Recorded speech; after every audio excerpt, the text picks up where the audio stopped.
Hello दोस्तों, स्वागत है मेरे चैनल पर। मैं हूं मनीष कुमार दवे और आज हम सेकंड ग्रेड एसएसटी की जो सीरीज चल रही है लोक प्रशासन, इसका लगभग अंतिम टॉपिक है। हमने अर्थ जाना, प्रकृति जानी, क्षेत्र जाना, महत्व जाना, लोक प्रशासन एक विषय के रूप में भी देखा, फिर डिसीजन मेकिंग देखा, लीडरशिप देखा, कम्युनिकेशन, मोटिवेशन और दोनों प्रशासनिक आयोग के सुधार आयोग, लोकपाल, लोकायुक्त। एक आरटीआई आपके ज़रूर बाकी हैं और एक है ये जो चैप्टर अभी कर रहे हैं थ्योरीज।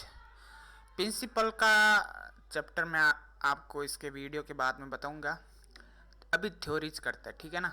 और एक आपके नवीन लोक प्रशासन से संबंधित बहुत ज़्यादा प्रश्न पूछे जा रहे हैं, जबकि सिलेबस में कहीं पर भी नहीं है, लेकिन जो ये स्कोप दिख रहा है, क्षेत्र, इसी से संबंधित नवीन लोक प्रशासन की थ्योरी दी जा रही है।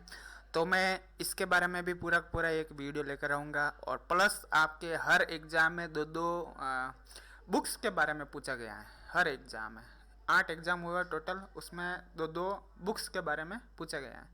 तो बुक्स के बारे में भी मैं एक वीडियो लेकर आऊँगा।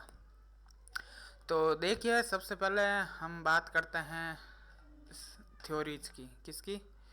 थ्योरीज की। तो थ्योरीज हैं यहाँ से शुरू। एक मिनट। थ्योरीज, ये थ्योरीज। तो देखिए, थ्योरीज के अंदर सबसे पहले हम उन प्रश्नों को देख लेते हैं जो सेकंड ग्रेड में आज तक आए हैं। सबसे ज़्यादा जो प्रश्न पूछे जा रहे हैं आपके थ्योरीज से पूछे जा रहे हैं, सिद्धांत, ठीक है ना। और लगभग इतने प्रश्न इकट्ठे हो गए हैं सेकंड ग्रेड में कि अब बचे भी नहीं हैं। लेकिन अपन दूसरे अदर क्वेश्चन भी करेंगे थ्योरी से संबंधित, लेकिन जो सेकंड ग्रेड में पूछे गए हैं अब तक, तो उनको देख लेते हैं। सबसे पहले मैक्स ग्रेगर के सिद्धांत, एक्स से मेल, मनुष्य स्वभाव से आलसी एवं कमजोर होता है। मैक्स ग्रेगर कहता है, उनका एक्स सिद्धांत है। मैक गेजर है, ग्रेगर है, मैक ग्रेगर, ठीक है ना, कहीं मैक्स लिखा हुआ होता है। मनुष्य स्वभाव से आलसी एवं कमजोर होता है, एक्स के अनुसार, ठीक है ना। मनुष्य स्वभाव से आलसी एवं कमजोर होता है। संगठनात्मक समस्याओं को हल करने की बौद्धिक एवं रचनात्मक क्षमता कुछ ही व्यक्तियों में पाई जाती है। सही बात है, संगठनात्मक समस्या को हल करने की बौद्धिक जो रचनात्मक क्षमता है वो हर एक में थोड़ा आईएएस बन सकते हैं, नहीं तो व्यक्ति महत्वाकांक्षी नहीं होता। एक और क्या कहा है, व्यक्ति महत्वाकांक्षा नहीं होता। ये एक्स की थ्योरी है। समन्वय संगठन का प्रथम सिद्धांत, समन्वय संगठन का प्रथम सिद्धांत है जो जेम्स डी मूने ने दिया था। समन्वय संगठन। निम्न में से किसके द्वारा लोक संगठन के सिद्धांत को उपभोक्ता के हितों एवं व्यक्ति की प्राथमिकता के अनुरूप निर्मित करने का प्रयास किया गया है? तो लोक चयन का सिद्धांत। क्या कह रहे हैं, किसके द्वारा लोक संगठन के सिद्धांत को उपभोक्ताओं के हितों एवं व्यक्ति की प्राथमिकताओं के अनुरूप निर्मित करने का? तो चयन, उपभोक्ता है जो चयन कर सकता है अपनी मर्जी से। अच्छा होगा तो सामान खरीदेगा, सबसे बेहतर होगा वो सामान खरीदेगा, चयन कर सकता है वो। जैसे कि आप सब्जी मंडी गए तो खराब सेब तो ना लेकर आएंगे, अच्छे अच्छे एप्पल होंगे, बिना दाग के होंगे, वो लेकर आएंगे। चयन का सिद्धांत है। वैज्ञानिक प्रबंध का सिद्धांत की मुख्य विशेषता नहीं है।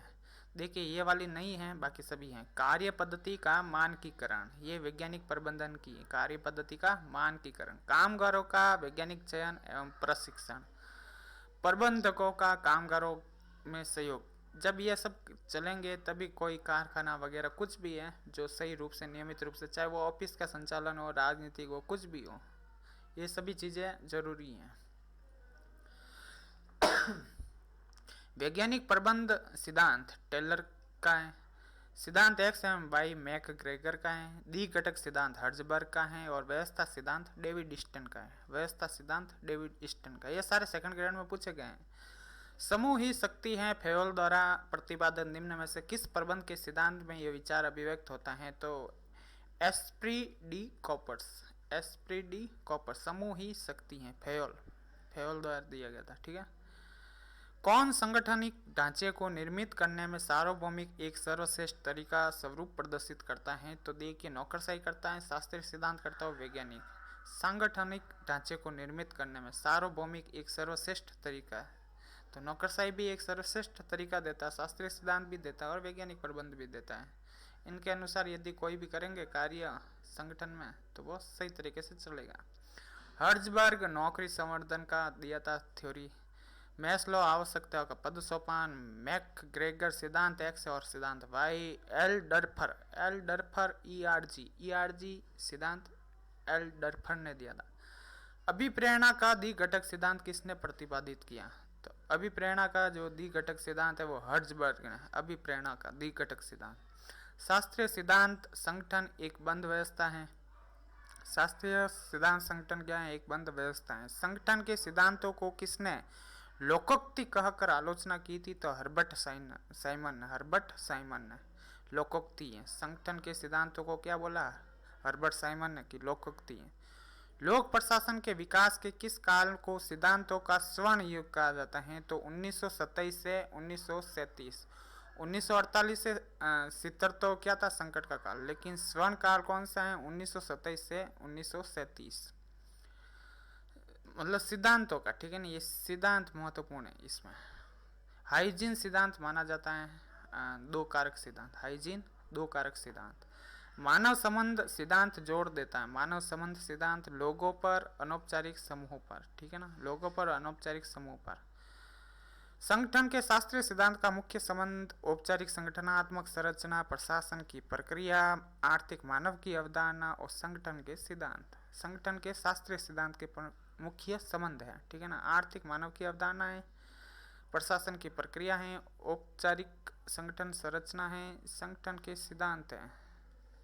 तो एक मिनट, संगठन के शास्त्रीय सिद्धांत का मुख्य संबंध है संगठन के सिद्धांत, आर्थिक मानव की अवधारणा, औपचारिक संगठन संरचना, प्रशासन की प्रक्रिया, ये सारे मुख्य संबंधी हैं, ठीक है ना। गुलिक पोस्ट कार्ब का दिया था। साइमन ने निर्णय निर्माण का दिया था। टेलर ने कार्य विज्ञान का विकास किया था। ये क्वेश्चन एक बार आप वापस देख लेना, ठीक है ना, क्योंकि इसमें 4 ऑप्शन हैं और अभी मेरे पास बुक नहीं है। चलो देख लेते हैं। टेलर कार्य विज्ञान का विकास, मैस्लो मानव आवश्यकता पद सोपान। साइमन निर्णय निर्माण का दिया था, हर्बर्ट साइमन। टेलर कार्य विज्ञान का और मैस्लो ने मानव आवश्यकता पद सोपान। गुलिक ने पोस्ट कार्ब। अभिप्रेरणा का आवश्यकता सोपान सिद्धांत मैस्लो का। अभिप्रेरणा का आवश्यकता सोपान सिद्धांत मैस्लो का। अभिप्रेरणा का। हार्टोन प्रभाव का संबंध संगठन के मानव संबंध से। हार्टोन प्रभाव। अभिप्रेरणा का द्विघटक सिद्धांत हर्जबर्ग का। गुड गवर्नेंस ओसबॉर्न एवं गेबलर का है। गुड गवर्नेंस, ठीक है ना। नवीन लोक प्रशासन डवाइड वाल्डो। नवीन लोक सेवा डेनहार्ट एवं डेनहार्ट होंगे, या तो पति पत्नी होंगे या भाई भाई होंगे, दोनों में से एक होगा। लोक चयन सिद्धांत निष्कानेन। लोक चयन सिद्धांत निष्कानेन, ये याद रखना। लोक चयन सिद्धांत के आपके प्रश्न आ रहे हैं निष्कानेन। ये थे सेकंड ग्रेड में आज तक पूछे गए प्रश्न उत्तर। अब हैं जो आरएस एग्जाम है, 1993 से लेकर 2012 तक आरएस के पेपर होते थे लोक प्रशासन के प्री के। फिर तो अब जीके का ही कर दिया आरएस के अंदर, तो ये बंद हो गया। लेकिन जब ये लोक प्रशासन के पेपर हो रहे थे उस समय आरपीएससी ने सिद्धांत से संबंधित क्या क्या प्रश्न पूछे वो देख लेते हैं, क्योंकि आरपीएससी रिपीट करती है। आदेश की एकता के सिद्धांत की आलोचना किसने की है? तो टेलर ने, FW टेलर। मैस्लो के आवश्यकता पद सोपानिक सिद्धांत के अनुसार सबसे ज्यादा महत्वपूर्ण आवश्यकता निम्न में से क्या है? तो स्वयं को पहचाना। क्या है? स्वयं को पहचाना। संगठन का नौकरशाही सिद्धांत सबसे पहले किसने बताया? तो विंसेंट डी गोरेन ने। संगठन का नौकरशाही सिद्धांत विंसेंट डी गोरेन ने। निम्न में से किस विचारधारा को सरकार पर अधिक भार सिद्धांतवादी मानते हैं? तो वेबराइज्म, मतलब वेबराइज्म। वेबर की जो थ्योरी थी तो वो वाला सिद्धांत, ठीक है ना। शास्त्रीय सिद्धांत संगठन को मानता है, क्या मानता है? एक बंद व्यवस्था। ये तो आपके सेकंड ग्रेड में भी आ चुका है। प्रशासन का शास्त्रीय सिद्धांत मुख्यतः निम्न में से किससे संबंधित है? तो मानव की भूमिका। प्रशासन का शास्त्रीय सिद्धांत है जो मानव की भूमिका से संबंधित है। नियंत्रण को विस्तार क्षेत्र का सिद्धांत किसने प्रतिपादित किया? बी.ए. ग्रेस्यूनास। नियत कार्य अभिमुख नेतृत्व का किस सिद्धांत से निकटतम अर्थ है? सिद्धांत वाई से। नियत कार्य अभिमुख नेतृत्व, सिद्धांत वाई। नियत कार्य। दोहरा या फिर डुअल कह सकते हैं। डुअल नेतृत्व का सिद्धांत किसने प्रतिपादित किया है? तो फेडी फिडलर। बहुत इंपॉर्टेंट है, याद रखना। दोहरा डुअल नेतृत्व। संगठन के शास्त्रीय सिद्धांत में सत्ता का मुख्य स्रोत क्या है? तो मंत्रण है, सहायक है और सूत्र है। मंत्रण, सहायक, सूत्र, तीन है संगठन के शास्त्रीय सिद्धांत। गैंग प्लैंक का सिद्धांत किसने प्रतिपादित किया? फेयोल ने। Gang plank Fayol. प्रक्रिया का सिद्धांत किसने प्रतिपादन किया? तो मुने और रेले।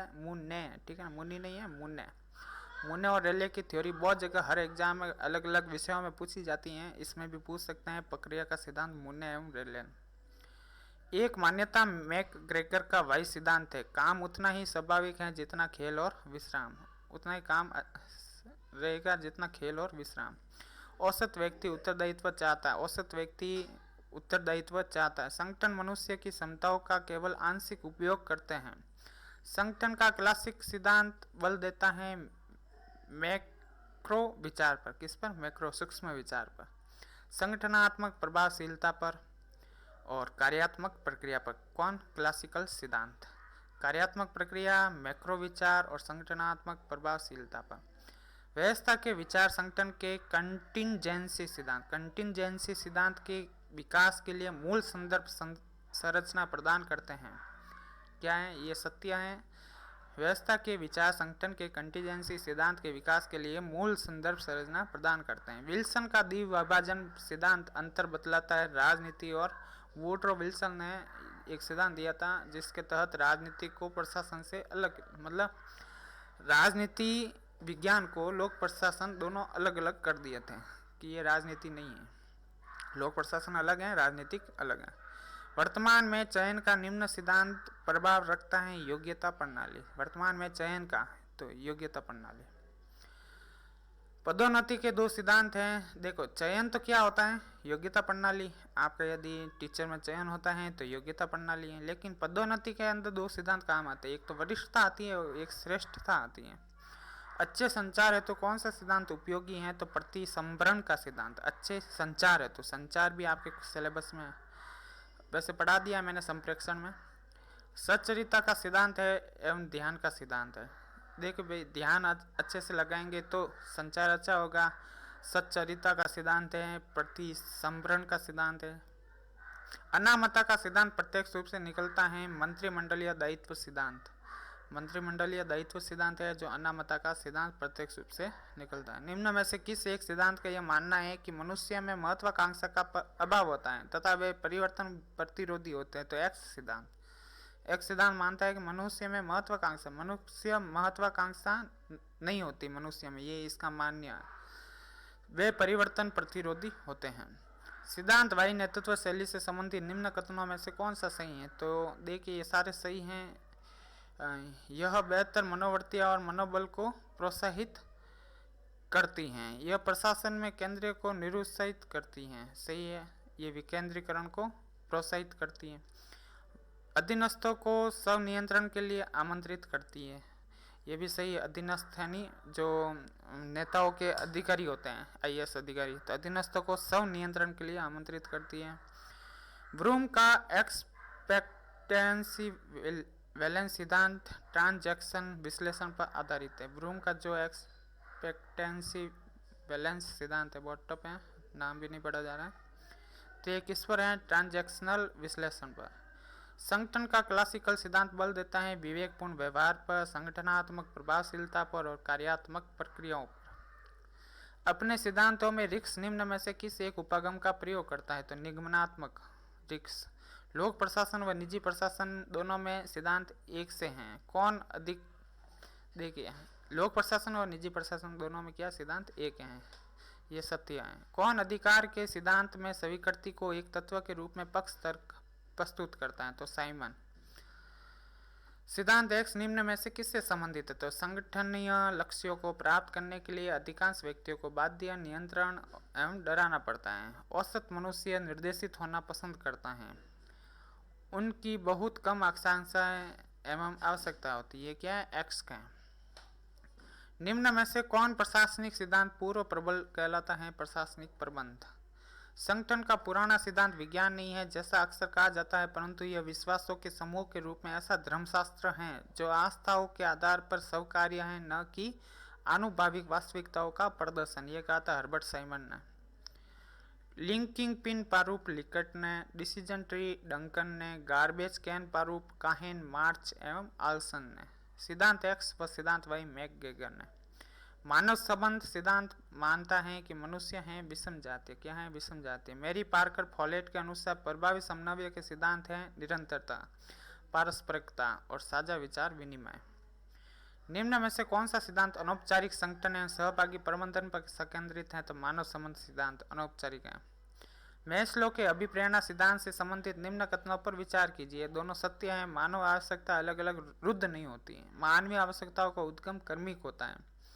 टेलर एवं फेयोल ने प्रभावित गुलिक एवं उर्वरिक ने सिद्धांत शास्त्रीय सिद्धांत को विकसित किया। उससे किस नाम से जाना जाता है? तो प्रशासकीय प्रबंध सिद्धांत। प्रशासकीय प्रबंध सिद्धांत।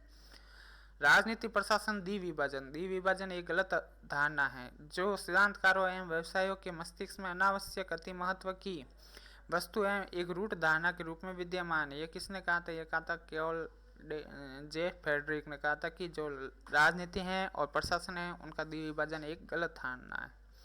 भौतिक व रसायन शास्त्र की तरह प्रशासन सिद्धांतों से परिचालित होता है। तो कौन होते हैं? फ्रैंक मैरिनी, चार्ल्स लिंडब्लॉम और विसेंट ऑस्ट्रॉम। मैनेजरियल ग्रिड किसकी थ्योरी है? आर ब्लैक व माउंटन की। परिस्थिति सिद्धांत पॉल हर्सी व केनेथ एच ब्लैकर्ड। विशेषता सिद्धांत के ई एंटिगर। पथ लक्ष्य सिद्धांत इवांस व डेसलर। तो ये थे आरएस एग्जाम में पूछे गए आपके प्रश्न उत्तर जो सिद्धांत थ्योरी से संबंधित हैं। और नेक्स्ट वीडियो मैं चाहता हूँ कि आपके जो बुक्स पूछी जा रही हैं हर एग्जाम में 2-2 बुक्स उसकी मैं बनाऊँ। तो थैंक यू दोस्तों, मिलते हैं नेक्स्ट वीडियो में, तब तक के लिए जय।